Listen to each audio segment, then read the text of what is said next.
주님의 평화가 함께하기를 축복합니다. 빌 브라인이 쓴 책에 보면 심호흡, 허파에 관해서 과학적인 이야기를 써놨는데 그 내용을 잠깐 소개하면은 모든 사람은 의식을 하지 않든 의식하든 간에 우리는 약 매일 2만 번의 호흡을 한다고 합니다.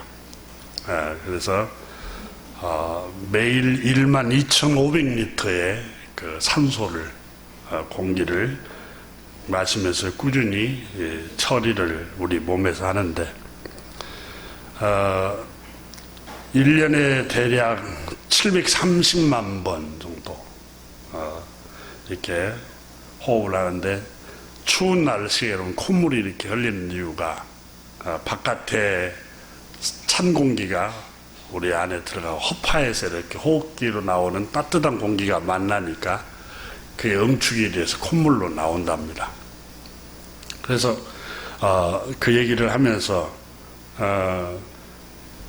한 추정값의 조사에 따르면은 이 도시에 거주하는 사람들 매일 먼지, 산업 오염 물질, 꽃가루, 여러분 그 5월달 되면은 꽃가루가 날리지 않습니까? 또 곰팡이, 홀씨 등 공기 중에 떠다니는데 우리가 매일 200억 개를 그 이물질을 이렇게 호흡기를 통해서 마셔들인답니다. 200억 개를. 이 과학책에 나오는 얘기입니다. 그래서 그런데 이렇게 들여 마시면서도 우리가 멀쩡하게 지금 살아있다는 게 기적이라는 거예요. 그런 이물질들, 그 다음에 곰팡이, 홀씨, 산업오염물질, 창조주 하나님께서 우리 몸 안에 그걸 퇴치할 수 있는 침입자들을 막아낼 수 있고 처리할 수 있는 능력을 우리 안에, 우리 몸 안에 넣어 놓았다는 겁니다. 이게 면역력이라고 하죠. 특히 우리 그 산업오염물질이나 이런 꽃가루 또 이런 곰팡이 홀씨들이 날아다니면서 또 자동차에서 나오는 매연을 통해서도 우리 호흡기로 다 들어오는데 이걸 우리 기관지 안에 섬모가 있는데 이렇게 털이 그게 이렇게 1초에 16번씩 이렇게 움직인답니다. 16번씩 움직이면서 이 오염물질을 정화를 시킨답니다. 그래서 폐가 건강해야 사람이 건강했단 말이 그 말입니다. 폐가. 근데 여기서 처리 못하는 것은 우리 소화기관 있잖아요. 그 소화기관으로 보낸답니다. 그래서 우리 위에서 나오는 위산이 있잖아요. 위산이 그걸 녹여버린대요. 그래서 이 우리 몸 안에 이 방어기제 그 위산이 폐에서 처리하지 못한 이 오염물질을 위산이 그걸 다 녹여버려요. 그 놀라운 하나님의 정말 창조의 위대함을 우리 몸 안에서 볼 수가 있습니다. 성경은 그래서 시편 기자는 하나님께서 우리 몸을 신묘막측하게 창조했다 이렇게 표현했습니다. 신기하고 오묘하고 사람의 두뇌로는 헤아릴 수 없을 만큼 감탄이 나오고 경이로움이 절로 터져 나오는 그 놀라움으로 하나님 인간을 창조했다고 시편 기자는 기록을 하고 있습니다. 그러니까 세균이 바이러스가 우리 몸에 공기 중에 떠다니는 몸을 호흡을 통해서 들어와도 그걸 다 퇴치하고 우리 폐와 그리고 또 위에 있는 산이 이렇게 다 삼켜버려서 그것을 죽이기도 하는데 거기에서 빠져나가는 것들을 세세하게 다 처리하지 못하는 것들이 있어서 질병이 찾아온다는 겁니다. 아주 우리 몸이 정말 과학을 보면 신비한 것 같습니다. 근데 우리 몸에 코로 여러분 이물질 입자가 공기 중에서 생각해 보세요. 200억 개가 매일 하루에 들어온다고 생각해 보세요. 그러니까 이 방어 기제가 없으면 우리 몸은 다 병들어 버립니다. 누구나 다. 우리 몸 안에 방어 기제가 있어요. 신비할 정도로 하나님 그걸 우리에게 넣어 놓으셨다는 것입니다. 우리 육체뿐만 아니라 우리는 우리 마음에 온갖 우리 마음을 유혹하는 이물질들이 있습니다. 탐욕, 또 욕정, 또 악한 생각, 미움, 시기,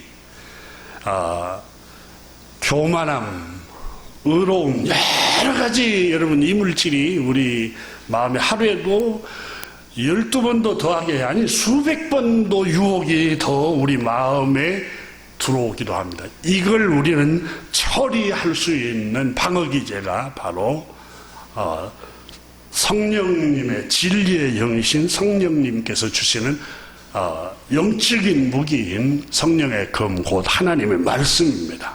그래서 에베소서에 보면은 성령의 검 곧 하나님의 말씀을 가지라 그러세요. 말씀을 소유해라 그 말입니다.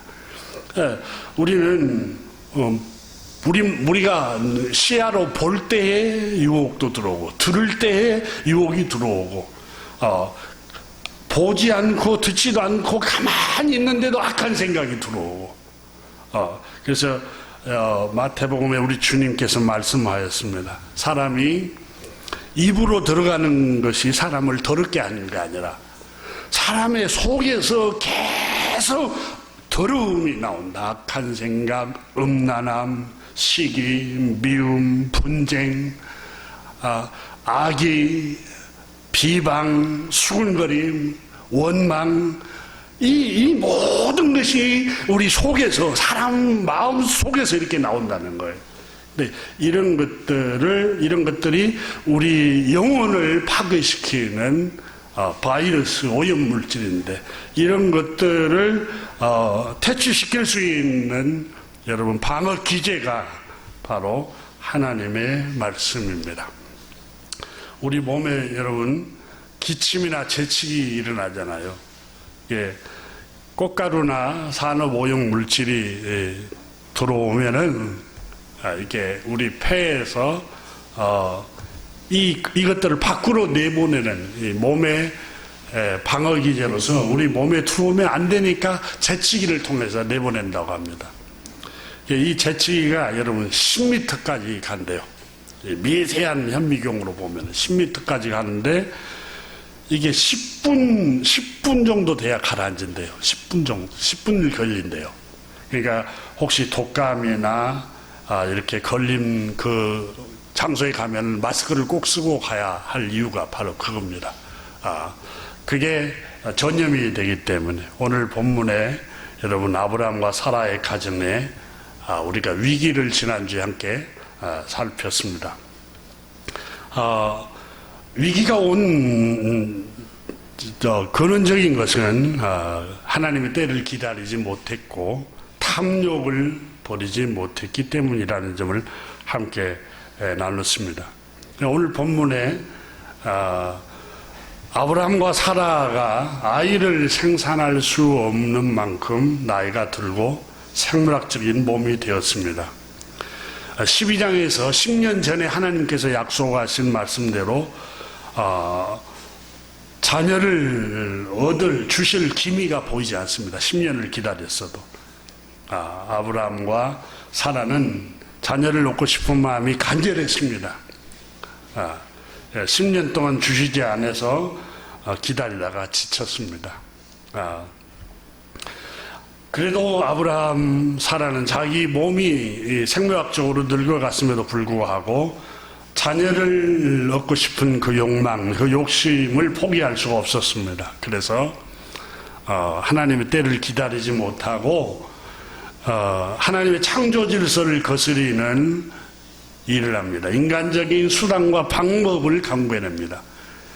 내 남편 아브라함을 통해서 내가 사라가 그런 생각합니다. 내가 임신할 수 없다면 내 남편, 내 아이를 내가 가질 수 있는 방법이 뭘까? 내 여종 하갈을 첩으로 남편에게 주면은 혹시 임신하여 아들을 얻을 수도 있겠다라고 생각하면서 자기 남편에게 다른 여자를 첩으로 주어서 동침하게 합니다. 이게 창조 질서를 어기는 하나님의 반역 행위입니다.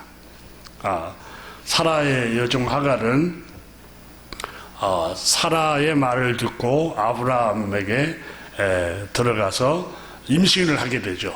임신을 하게 됐는데 하갈은 임신한 것 때문에 오늘 본문에 보면은 자기 여주인을 멸시하기 시작합니다. 자기 여주인을 충격적인 사건을 오늘 본문에 보게 됩니다. 다시 말하면 하갈은 어떤 존재였는가 하면은 오늘 본문에 계속해서 강조되게 있는 게 1절에서 아브라함의 아내 사라는 출산하지 못하고 그에게 한 여종이 있으니, 그러니까 이 하갈의 신분에 대해서 계속해서 성경은 얘기하고 있습니다. 여종이었다는 겁니다. 그 이름은 애굽 사람이고 이름은 하갈이라 이렇게 적고 있습니다. 그러면서 다시 이제 또 하갈에 대해서 성경이 기록을 하고 있는데 5절에 보면은 4절에 보면은 아브라함이 하갈과 동침하였더니 하갈이 임신함에 그가 자기의 임신함을 알고 그의 여주인을 멸시한지라 그랬어요.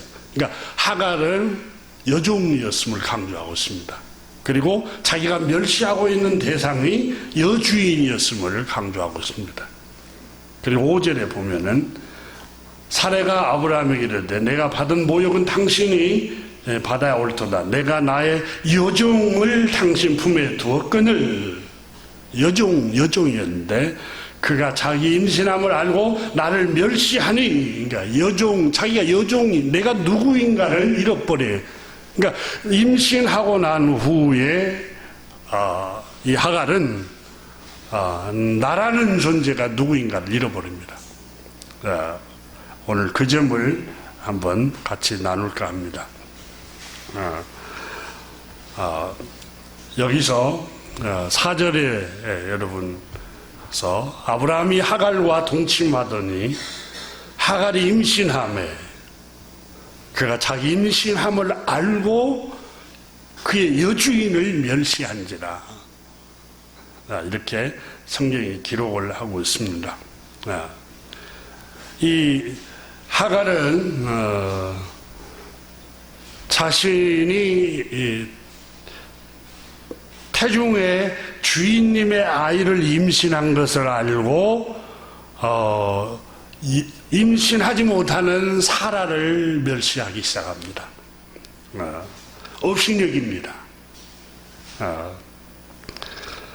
그러니까 자기 주인 아브라함의 아이를 임신한 것 때문에 내가 사라의 여종이었다는 사실을, 여종이었고 나라는 존재가 어떤 존재인가를 그걸 의식을 못 해버려요. 우쭐거리기 시작하고 의롭기 시작하고 사라는 우습게 보이기 시작합니다. 하갈은 오늘 성경에 신분이 여종입니다. 그러나 사라의 권위로 주인 아브라함의 첫 부인이 됩니다. 주님께서 임신하게 하셨습니다. 주인님의 자식을 임신한 것 때문에 그의 여주인 사라를 멸시하기 시작합니다. 여기서 멸시했다라는 4절의 말씀을, 멸시한지라, 이 멸시라는 말은 히브리 말로 카랄인데 가볍게 여기다. 그리고 쉬운 대상으로 여기다. 쉽게 여기다. 천하다, 멸시하다, 시시하다, 보잘것없다, 저주하다 이라는 뜻입니다. 그러니까 본래는 첩으로 들어가기 전에 또 아브라함의 아이를 임신하기 전에는 내가 누구인지를 알았어요. 근데 그 주인의 아이를 임신하고 난 후에는 내가 누구인지를 잃어버려요. 임신한 것 때문에. 여주인 사라를 가볍게 여기고 모자라게 여기고 시시하게 보고 보잘것없는 사람으로 마음속으로 여기기 시작합니다. 주님께서 이스라엘 백성들에게 출애굽기에 강조되고 있는 게 뭡니까? 너희는 애굽 땅 종되었던 것을 늘 생각하라. 너 자신이 어떤 존재였던가를 생각하라는 거예요. 그러니까 이스라엘 백성들이 하나님의 백성들에게 너희는 애굽 땅 종되었던 그것을 늘 생각하라는 거예요.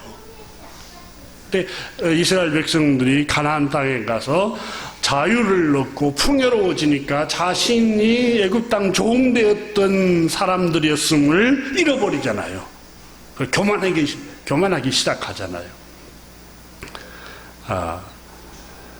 사사기에 보면은 사사기 기드온이라는 사람, 농부였습니다. 기드온이라는 사람이 나오는데 평범하게 살아갔을 때에는 자신이 누구인지를 알았습니다.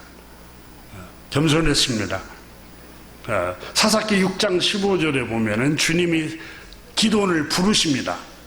그때 기드온이 주님께 대답할 때에 오 주님 내가 무엇으로 이스라엘을 구원하여 내리까? 보소서 나의 집은 므낫세 중에 극히 가장 약하고 내 아버지 집에서 나는 가장 작은 자에 불과합니다. 이렇게 말을 해요. 그러니까 그가 미디안 전쟁에 나가서 승승장구하고 승리하고 돌아오고 그 전에는 자기가 누구인지를 알았어요. 근데 가장 미약한 존재라는 것을 자기가 알았고 가장 보잘것없는 사람인 줄 알았는데 사사기 8장 22절에 보면은 미디안 전쟁에서 하나님께서 10,000명도 많다. 300명만 데리고 가거라. 내가 이미 미디안 군대를 네 손에 붙였다 하고 하나님께서 그 전쟁 때에 그 밤중에 하나님이 천사를 보내셔서 미디안 군사들끼리 서로 치고 받고 해서 무너지게 하잖아요. 하나님 승리를 주셨어요. 그런데 미디안이 전쟁에서 승리하고 돌아온 후에 백성들이 환호를 합니다. 이 기드온에게 미디안 전쟁에 승리하고 돌아온 기드온에게 환호를 하고 칭송을 막 하고 박수를 보내고 영웅으로 막 떠받듭니다. 당신이 목숨을 걸고 가서 우리 백성을 구했으니 당신의 소원이 무엇입니까? 라고 물어요. 그러니까 기드온이 들떠 있습니다. 자기를 잃어버려요. 그때에 기드온이 돌아와서 이렇게 말합니다. 사사기에 보면 8장, 7장, 8장에 가면은 사사기가 기록하기를 기드온이 내가 전쟁에 승리하고 돌아왔으니 나에게 금을 달라, 돈을 달라는 거예요. 전리품과 금을 나에게 충분하게 보상을 해달라. 이렇게 말을 합니다. 그래서 백성들이 죽음에서 살았고 가족이 다 포로로 끌려가고 전쟁터에서 완전히 죽음에서 살아났으니 자기를 구원해준 이 기드온에게 못 줄 게 없죠. 그렇게 금과 은과 귀중품을 갖다가 주는데 백성들이 한두 명입니까? 그러니까 얼마나 부자가 됐겠어요. 그래서 사사기 8장 27절에 기드온이 그 금으로 에봇 하나를 만들어 우상을 만들어 자기의 성읍 오브라에 두었으니 온 이스라엘이 그것을 음란하게 위함으로 그것이 기드온과 그의 집에 올무가 되니라 이렇게 기록하고 있습니다. 그러니까 기드온과 그의 자녀들 그 집안이 올무가 되었다 이렇게 기록하고 있어요. 사사기에. 그러니까 기드온이 승리하기 전에는 내가 누구인가를 알았어요.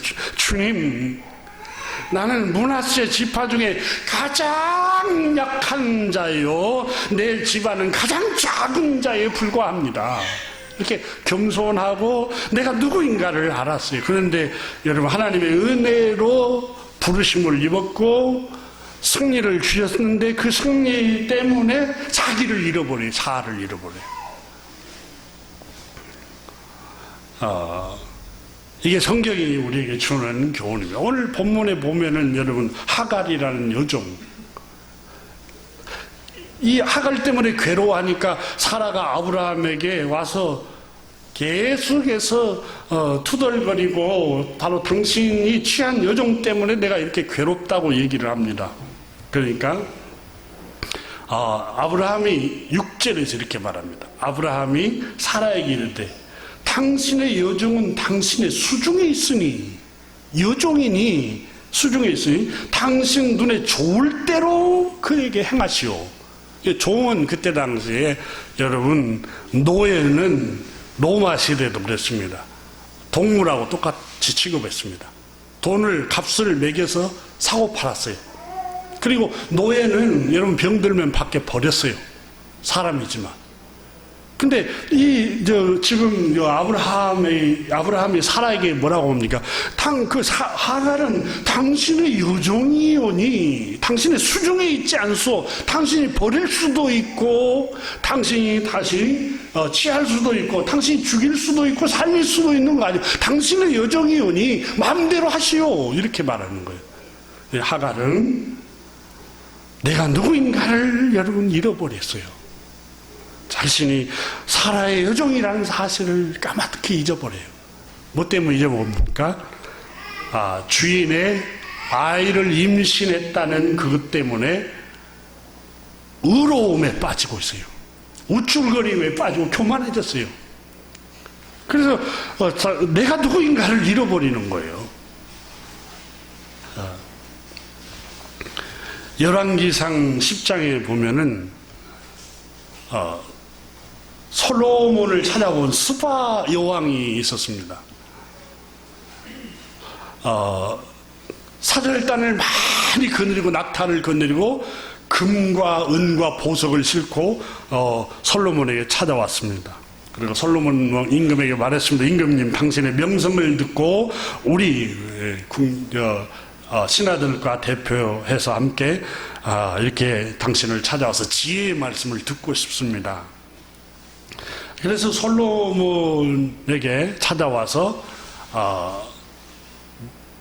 이런저런 어려운 난제들을 다 묻습니다. 근데 그 물음에 척척척척 다 답을 합니다. 솔로몬이. 정치, 경제, 문화, 무슨 생물학, 동물학 이쪽 분야도 아마 다 물었던 것 같아요. 이것까지 다 알고 있어요. 참 신비하죠. 근데 그럴 수밖에 없는 게 여러분, 솔로몬은 금수저입니다. 금수저. 다윗 임금의 가장 막내 아들로 태어났잖아요. 그러면 그가 무슨 전쟁터에 나가봤겠어요? 양을 쳐봤겠어요? 그 왕자로 자랐기 때문에 어려서 여러분 왕자의 교육을 받았을 거 아닙니까? 그러니까 사적인 스승을 두고 계속해서 왕궁에서 공부를 하고 책을 읽고 독서를 하고 가르침을 받아서 그가 여러분 지식이 많을 수밖에 없죠. 여러분 지난주에 광복절이었잖아요. 광복군들 가운데 독립운동가 하는 분들 보면은 거의 다 지식인들이었잖아요. 왜 독립운동가들이 지식인들이었느냐? 그들이 깨어있으니까 그렇습니다. 그들은 어디에서, 그들은 거의 독서 모임을 많이 했어요. 독서를 많이 했어요. 이 나라를 구해야 되겠다는 생각을 하는 거예요. 거의, 그러니까 이 솔로몬도 오래서 왕국에서 독서를 하고 또 계속해서 교육을 혜택을 받았어요. 그러니까 지식이 많고 또 솔로몬은 아버지의 신앙을 이어받아서 기도했습니다. 우리가 잘 아는 것처럼 1000번째의 기도를 드리잖아요. 그 지혜를 얻잖아요. 그러니까 지식이 하나님이 성령이 임하니까 그 지식이 적용할 수 있는 지혜가 되는 거예요. 그래서 지혜를 얻게 되었습니다. 그래서 이제 스바 여왕이 와서 온갖 예물을 다 드리면서 당신의 지혜와 지식은 과연 탁월하도다. 세상이 정말 놀랄 만큼 당신의 지혜는 내가 탐복합니다 라고 했어요.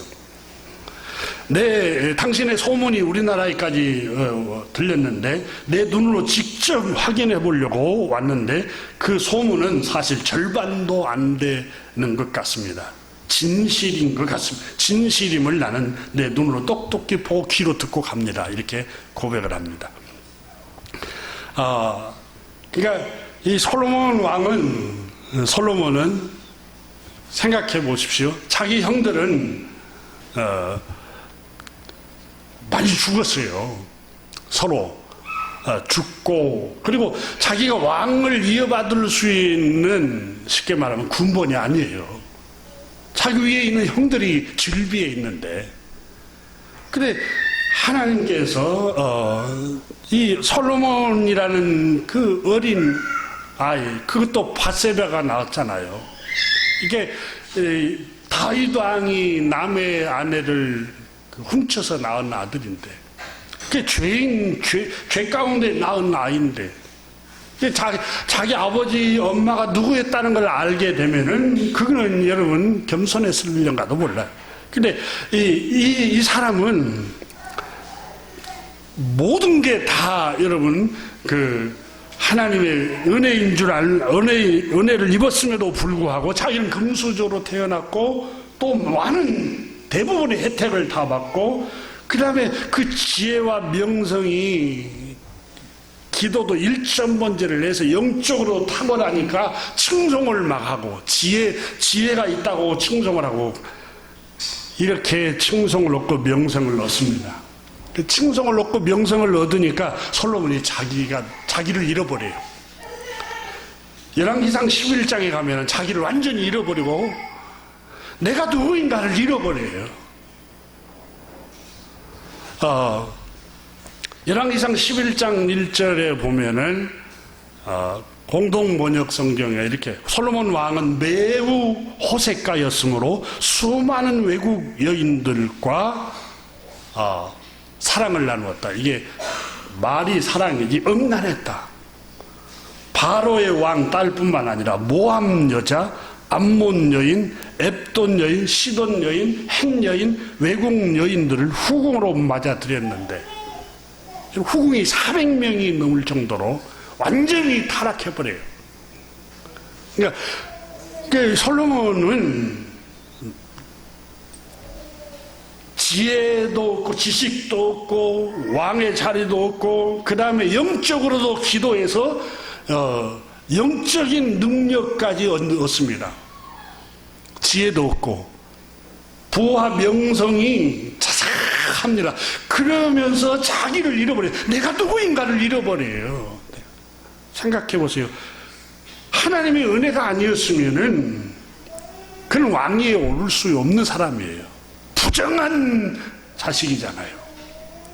그리고 위에 형들이 얼마나 많아요. 하나님께서 그저 주신 은혜로 이 사람은 그 하나님 은혜로 그 자리에 서 있어요. 근데 그 올라간 것 때문에, 그 지혜를 얻었다는 것 때문에, 그 부와 명성 때문에 내가 누구인가를 잃어버리는 거예요. 참 불쌍한 모습이죠.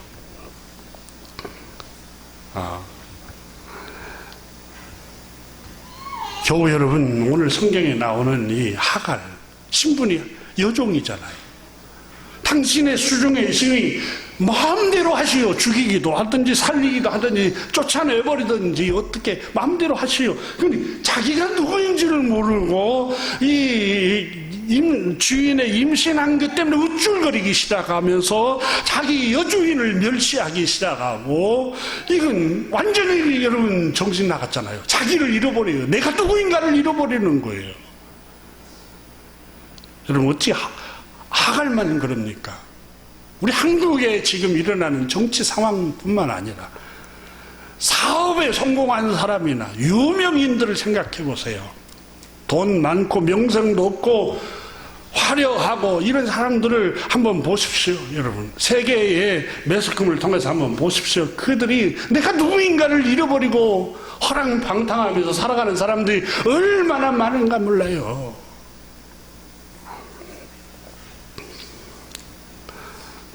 우리가 보잘것없으니까 어쩌면 이렇게 평범한 평안을 누리면서 살아갈 수 있는 은혜를 입었는가도 몰라요.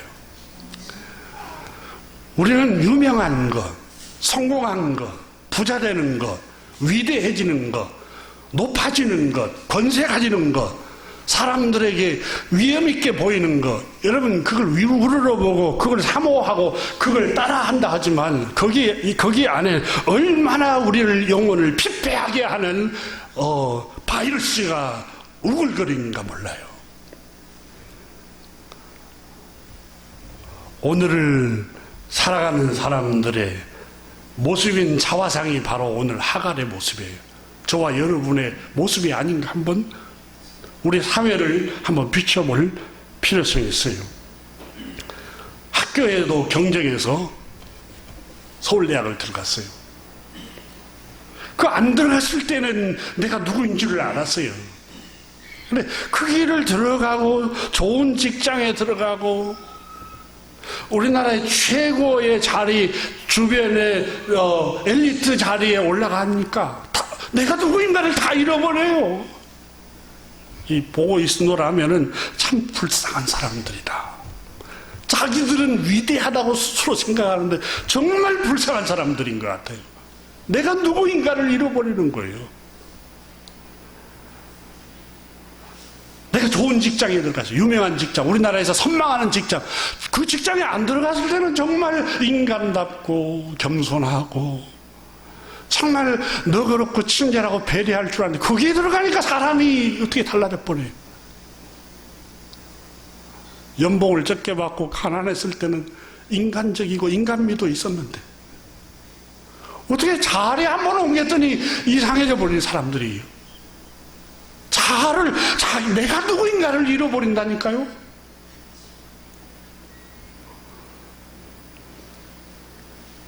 너무 유전자를 잘 받아서 예쁘게 태어나고 멋있게 키 크고 이렇게 좋은 외모가 잘생겼어요. 자기를 잃어버리고 허랑방탕한 형제들이 얼마나 많고 자매들이 많습니까? 누가복음 18장에 나오는 얘기죠. 유대교였던 바리새파 사람을 한번 생각해 보십시오. 18장 1절에 이 사람은 자기를 의롭다고 믿고 다른 사람을 멸시하는 사람이 있었습니다. 이렇게 표준 새벽역 성경에 이렇게 기록하고 있습니다. 이 사람은 이렇게 기도합니다. 서서 혼잣말로 하나님 감사합니다. 나는 탐욕을 품거나 포색하는 일이나 불의한 자나 간음한 자 같은 다른 사람들과 같이 아니함을 감사하나이다. 이 세리와 같이 아니함을 감사하나이다. 나는 일회에 2번씩 금식을 하는 사람임을 감사하나이다. 소득의 10의 1절을 온전히 드리나이다. 이 사람은 성경을 읽으면 자기 스스로 그 혼자 의로움에 빠져갖고 있는 거예요. 근데 그 세리는 그렇게 살지 못했어요. 같이 성전에서 기도를 우리를 감히 하늘을 보지 못하고 땅에 엎드려서 가슴을 치면서 주님, 나는 죄인입니다. 주님, 나는 자격이 없는 사람입니다. 주님, 나는 약한 자입니다. 주님, 나는 보잘것없는 자입니다. 주님이 은혜를 주셔야 합니다. 여러분, 이 사람은 영적으로 탁월하지 않으니까 자기를 잃어버리질 않아요. 너무 기도를 많이 하고 너무 봉사와 헌신을 많이 하면 그 의로움에 빠져서 자기를 잃어버린 사람들이 허다해요. 수많은 사람들이 기독교인들 가운데도.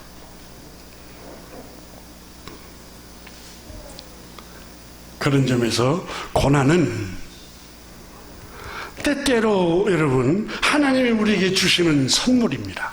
선물.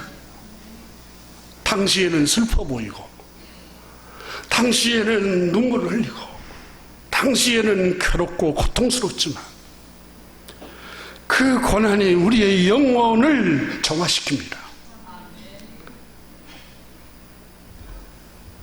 여러분, 모세를 생각해 보십시오.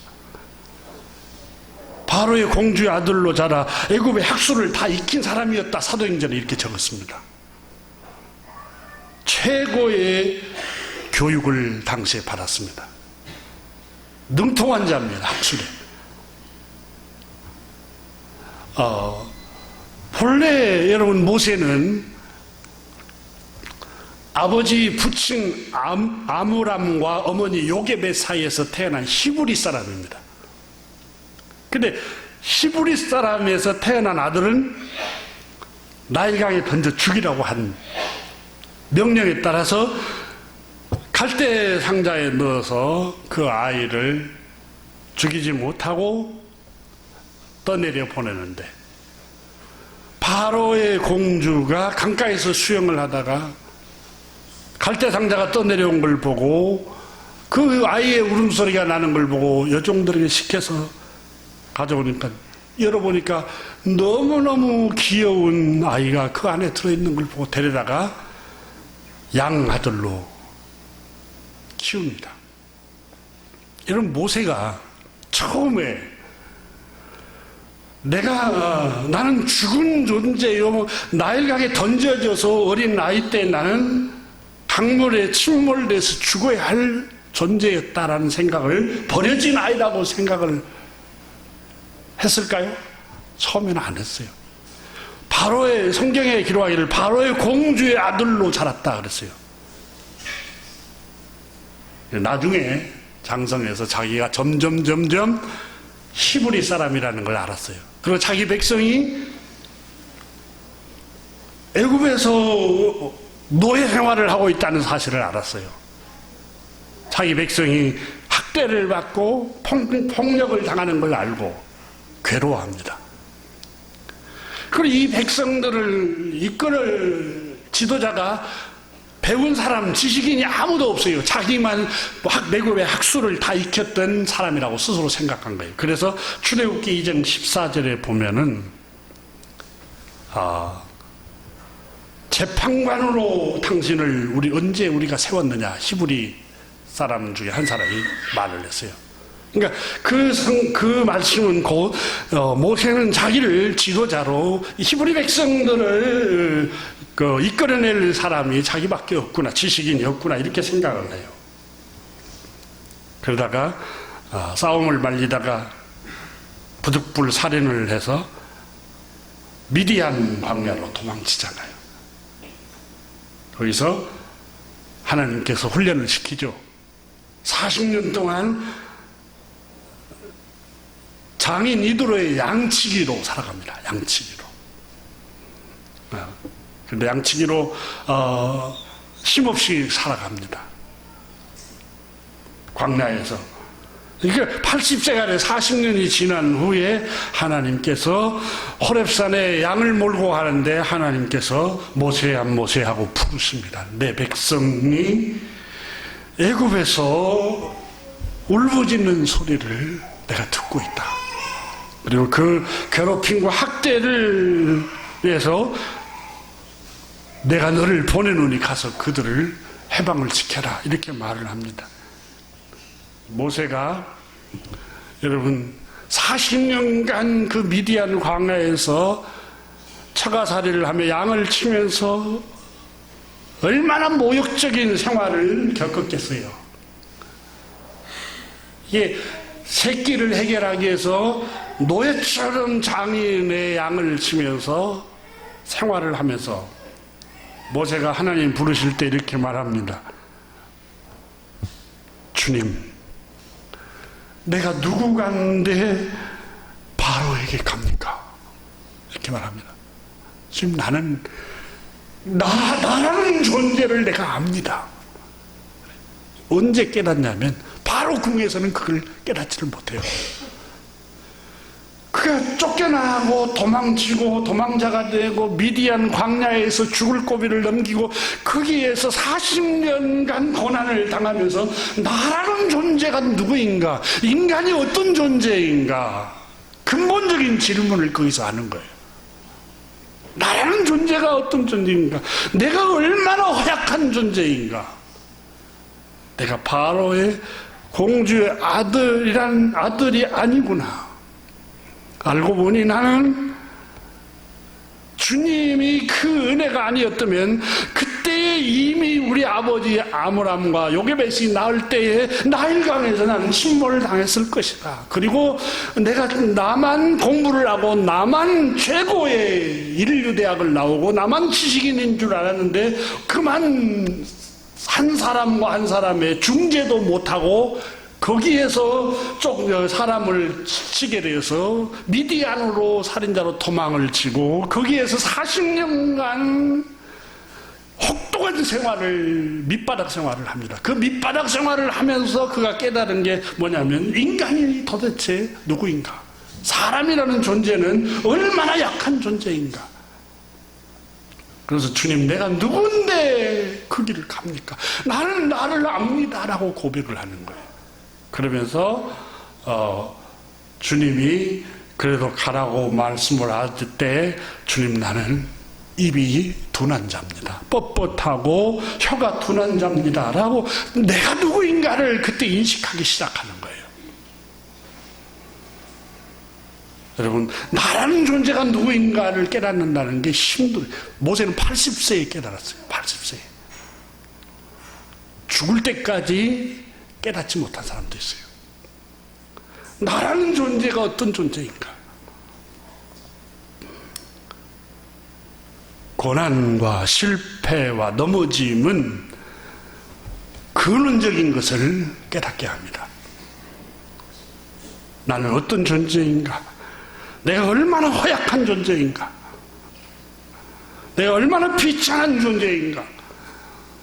조금 남보다 더 많이 가졌다는 것 때문에, 더 좋은 직장 다닌다는 것 때문에, 더 좋은 학교에 갔다는 것 때문에, 더 좋은 직에 올랐다는 것 때문에, 더 좋은 옷을 입고, 더 좋은 집에 살고, 더 좋은 자동차를 타고, 더 좋은 지위에 있다고 해서 그보다 못한 사람을 가볍게 여기는 태도.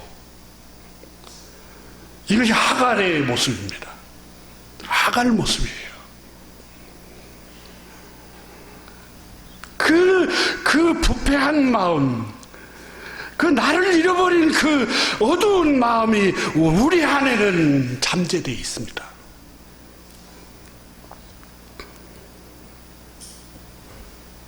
다른 사람보다 성공한 것 때문에, 더 좋은 직장 다닌 것 때문에, 더 높은 연봉을 받은 것 때문에 사람을 멸시하고 이웃을 가볍게 여기고 타인을 무시하는 행위는 하나님께 적대감을 품는 행위입니다. 오늘 본문에 사라의 몸속인 하갈이 자신이 여종이었음에도 불구하고 아이를 잉태했다는 것 때문에 자신이 누구인가를 잃어버리고 있습니다.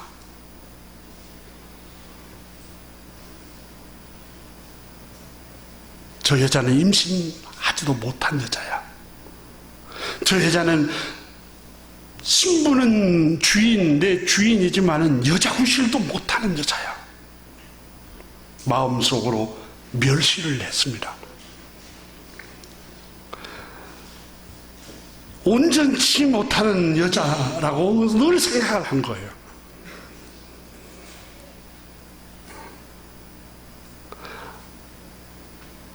하갈이 임신한 것을 알고 여주인을 멸시하자. 여러분, 멸시하니까 심은 대로 거두는 법이에요. 그걸 사라가 알아차렸죠. 여러분, 마음에 품은 것은 안색으로 나타나게 돼 있어요. 자기를 멸시하는데 그걸 못 느끼겠어요? 자기는 남편의 아이를 임신했고 자기 주인은 임신 못한 것 때문에 멸시하는 걸 느끼겠죠. 그래서 오늘 성경에 사라가 이렇게 말합니다. 자기의 임신함을 알고 아브라함이 하갈과 동침하더니 하갈이 임신함에 그가 자기의 임신함을 알고 그의 주인을 멸시한지라. 멸시하는 마음을 가지고 5절에 보세요. 사라가 아브라함에게 이르되 내가 받은 모욕은 당신이 받아야 옳도다. 그가 임신함을 알고 나를 멸시하니 이렇게 말합니다. 그러니까 당신이 나를 모욕하는 것과 같다. 그러니까 아브라함이 말합니다. 당신의 수하에 있는 여종 아니요. 당신 마음대로 하시오. 그러니까 그때에 사라가 어떻게 합니까? 사라가 쫓아내버립니다. 6절에 봅니까? 이 하갈이 왜 도망치겠어요? 사라가 또 학대하기 시작하니까 도망치죠. 이 성경은 우리에게 놀라운 교훈을 합니다. 심은 대로 거둡니다.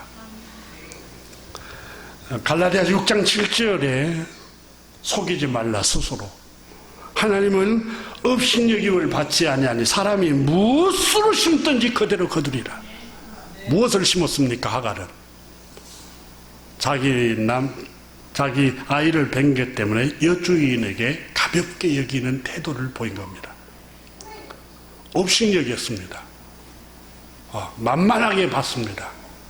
그러니까 사라는 어떤 마음을 가졌을까요? 심은 대로 이 여자가 지금 돌아버렸는가? 저가 어떤 신분인 줄도 모르고 이런 행동을 하지? 마태복음 7장 12절에 그러므로 무엇이든지 남에게 타인에게 너의 이웃에게 너의 아내와 너의 남편과 너의 자식과 너의 부모에게 대접을 받고자 하는 대로 너도 대접을 해라. 이것이 율법이요 선지자이니라. 하나님의 뜻이 여러분 율법이요 선지자이니라는 말은 율법서와 선지자의 요약서가 요약을 한마디로 하면 뭐냐, 남에게 대접을 받고자 하는 대로 너도 남을 대접하라는 말은 너가 존중받고 싶으면 타인을 내 이웃을 존중하라는 거예요. 학교가 어디 나왔느냐 그걸 상관하지 마세요. 직장을 어디 다니느냐 부자냐 가난하냐 이렇게 상관하지 마세요. 그러니까 하나님의 형상을 닮은 인격체는 내가 그 사람을 존중을 해야 그 사람도 나를 인정을 하고 존중을 하는 거예요. 이게 율법이요 이게 선지자니라 라고 마태복음 7장이 우리 주님께서 입으로 직접 하셨어요. 내가 이웃을 존중할 때 그도 나를 존중합니다. 내가 먼저 선대를 할 때에 이웃도 나를 선대를 하는 거예요. 물론 그 중에는 선대함을 이용하여 자기 이익을 추구하는 악한 사람들도 종종 있습니다. 그러나 대부분 일반적으로 내가 먼저 존중하면 상대방도 존중하게 되어 있습니다. 보세요. 사라가 하갈을 괜히 학대합니까? 하갈은 아이를 뵌 것 때문에 내가 누구인가를 잃어버리면서 여주인을 멸시하니까 심은 대로 커주는 거예요. 심은 대로.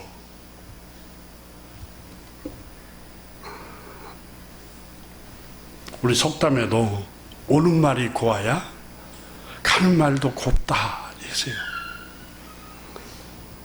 부부 관계도 여러분 먼저 배려를 해야 돼요. 남편이 힘이 있잖아요. 그러나 힘없는 아내에게 먼저 배려를 하고 친절을 베풀어야 돼요. 그러면 남편도 당연히 그렇게 하죠. 진짜 악한 개 중에 어쩌다 하는 사람, 악한 사람은 그걸 이용한 사람도 있지만은 대부분의 사람들은 내가 먼저 미소를 짓고, 내가 먼저 배려하고, 내가 먼저 친절하고, 내가 먼저 존중하면은 상대방이 존중을 해요. 여러분, 제가 늘 예를 들지만, 자식이 아버지보다 어머니를 못 잊는 이유가 뭡니까? 어머니는 자기 자식이 항상 온화해요. 친절하고. 낳았을 때부터 여러분, 자기 몸에 진액을 빼가지고 영양분을 다 먹이고, 똥 다 받아내고, 아프면 안고, 천하의 모든 일을 다 젖히고 병원에 달려가고, 그 먼저 베푼 그 사랑 때문에 자식들이 어머니 사랑을 못 잊는 거예요. 내가 먼저 존중을 해야 돼요. 권위만 부리려고 하면 안 돼요. 어디 조선시대예요? 여러분, 시대의 변화에 따라서 또 하나님 말씀은 여러분 이 고대에 기록된 말씀이잖아요. 그때부터서 우리에게 가르치잖아요. 존중을 받고 싶으면 존중해라는 거예요. 먼저.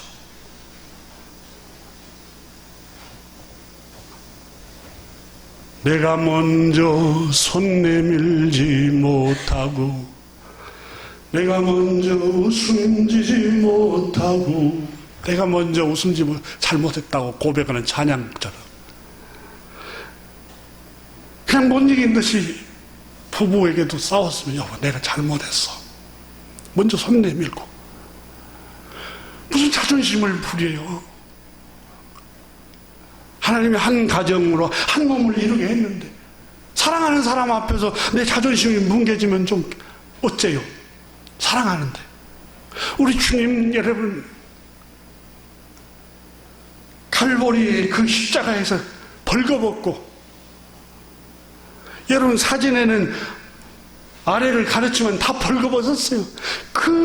여러분 벌거벗은 그 수치심, 부끄러움, 우리를 하나님이 세상을 이처럼 사랑하셨기 때문에 자기의 자존심도 생각하지 고 다 내어준 거예요. 이게 사랑이에요. 사랑 앞에는 자존심이 없어요. 사랑은 여러분 자기를 내어주는 거예요. 자기를 내어주는 거. 내가 먼저 손 내밀고, 내가 먼저 잘못했다고 하고, 내가 먼저 배려를 하고, 당신 힘들 거야, 내가 할게.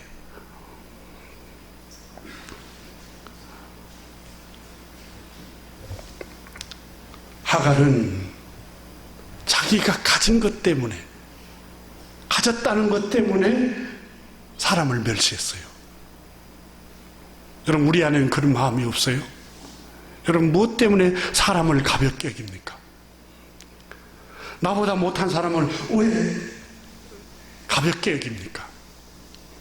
이게 우리 안에 하갈이 품은 그 마음이에요.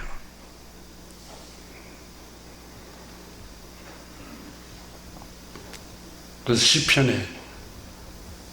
시편 기자는 그들의 밥상이 올무가 되게 하시며 그들의 평안이 덫이 되게 하소서.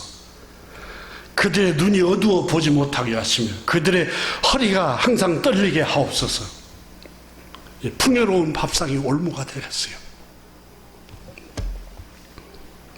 여러분 우리가 누구입니까? 나는 누구입니까? 창세기 1장에 하나님이 흙으로 사람을 육체를 빚으시고, 성경의 원문에는 먼지를 모아가지고 이겨서 육체를 빚었어요. 그걸 가리켜서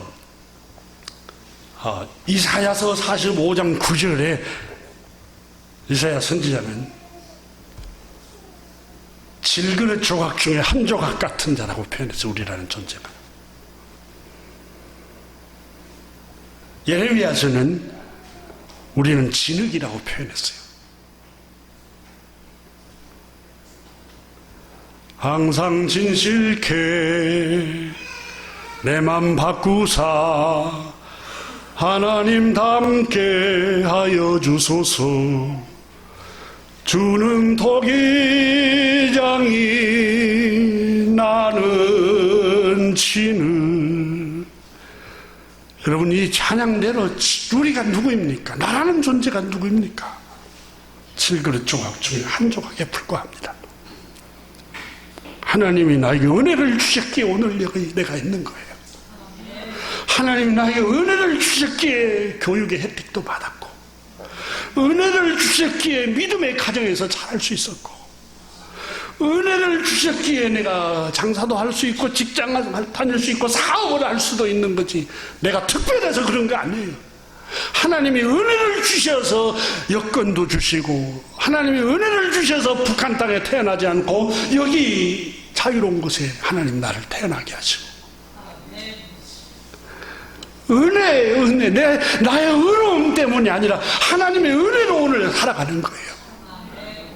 교회 여러분, 나라는 존재가 누구인가를 잊어버리지 맙시다. 우리는 피조물입니다. 하나님은 토기장이, 우리는 진흙이요, 질그릇 조각 중에 한 조각만 또 못한 존재들입니다. 이웃보다 조금 더 가진 것 때문에 우쭐거리지 맙시다. 이웃의 가정과 자식보다 더 내 자식이 더 번성하다는 것 때문에 우쭐거리나 어려움에 빠져서도 안 됩니다. 우리는 매일매일 순간순간 겸손하면서 하나님 은혜입니다, 주님 영광 받으시옵소서. 그리고 이웃을 누구나 존중하는 마음을 품으시기를 주님의 이름으로 축원합니다. 기도하겠습니다. 하나님 아버지, 감사합니다. 우리는 기술이 있다는 것 때문에,